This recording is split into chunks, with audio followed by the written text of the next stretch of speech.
Pretekli vikend je v organizaciji slovenskega bonsai kluba v kongresnem centru Mons v Ljubljani potekala 4. mednarodna razstava bonsajev, na kateri je bilo na ogled več kot 60 dreves 8 klubov iz 4 držav, pri čemer je bila dobra polovica dreves slovenskih. Katera drevesa so po vašem mnenju najprimernejša za bonsaj?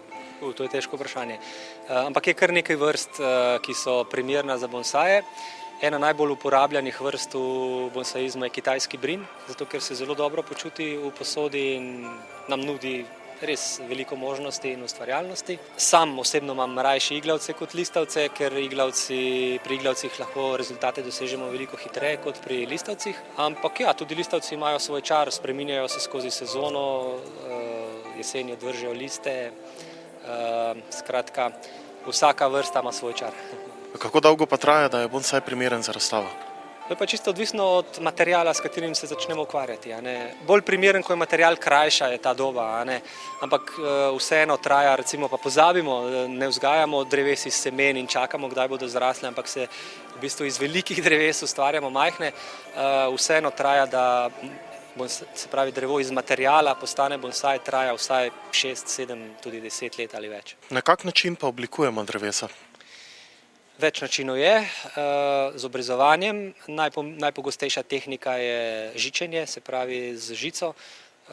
Se pravi vsako vejo ožičimo in jo potem usmerimo v tisto smer, ko jo hočemo. Ko veja obstane v tisti smeri, žico odstranimo in s tem oblikujemo drevo. Koliko dreves sodeluje na letošnji razstavi in kakšne so vrednosti razstavljenih dreves? Na letošnji razstavi imamo tam nekje 60-65 dreves, nisem natančno še preštel. Prav gotovo pa gre za najkvalitetnejšo razstavo pri nas doslej. Na enem mestu še ni bilo zbrani toliko kvalitetnih bonsajev, kot je na tej razstavi. Vrednosti pa ne bi govoril, to je praktično nemogoče povedati. Drevo vsakemu avtorju pač pomeni neprecenljivo vrednost, tako da o denarju je brezpredmetno govoriti. Bi lahko bonsaj primerjali morda po količini skrbi, nege, ki je treba vlagati v njega za hišnim ljubljenčkom? Po eni strani, ja. Po drugi strani morda celo več. Ampak bonsaizem je tak hobi oziroma taka stvar, ki jo lahko vzameš, kot sva rekla, kot hobi. In zato, da nam bonsaj preživi, ne potrebujemo čisto nič več znanja in spretnosti, kot to, da nam preživi lončnica. Se pravi, zaliti moramo, presaditi moramo. Če vam doma uspevajo lončnice, imate vse predispozicije, da vam bodo uspevali tudi bonsaji. Se pravi, tu ne rabimo veliko časa. Če pa nas umetnost bonsaizma, tako kot je mene, potegne, potem pa to lahko postane način življenja. In praktično vsak prost trenutek nameniš temu hobiju. Kako sploh vstopiti v svet bonsaizma? Najprej bi svetoval, da se podučijo. Se pravi, da pridejo na kakšen tečaj v naš klub, da pridejo na kakšno razstavo, na kakšno delavnico, ker tam bodo spoznali v bistvu, kaj pravzaprav bonsaj je.